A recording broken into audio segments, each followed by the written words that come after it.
د نومبر شلمه د ماشومانو له نړۍوالې ورځې سره برابره ده.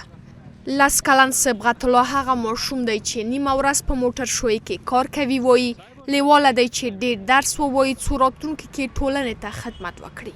زمینی آموزش فرهنگ بسازد و با توجه علم و دانش کودکان محکم باشند و کودکان باید درس، تعلیم، تربیت، تحصیل کنند و هم طریقی پیشرفت وطن ما میشه. تا زمینه آموزش برای کودکان یاد بده تا کودکان درس بخوانند در آینده دکتر شوند.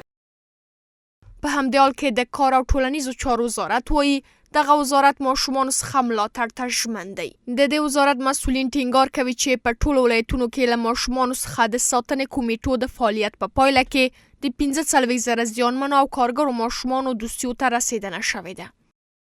وزارت کار و امور اجتماعی برای رسیدگی به مشکلات اطفال یتیم و بسرپرست در تمام ولایات روزانتونا را فعال ساخته که در حدود 10,000 اطفال یتیم و بسرپرست در این روزانتونا نگهداری میشه که به تعلیم، تربیه و همچنان صحت، جای بود و باش و تمام مواردی که اینا برایشان ضرورت دارن رسیدگی صورت میگیرد. له بلې خوا د ملګرو ملتونو سرمنشي د ماشومانو نړۍوالې ورځې په پار له دوی څخه پر ملاتړ ټینګار کړی دی. بېوزلۍ، اقلیمي بدلون، قحطۍ او ویجاړونکو جګړو د ماشومانو راتلونکي له ګواښ سره مخ کړي او د دوی حقوق یې سلب کړي. راتلونکي دې پورې اړوندېږي چې څرنګه د خپلو راتلونکو نسلونو ته پاملرنه وکړو.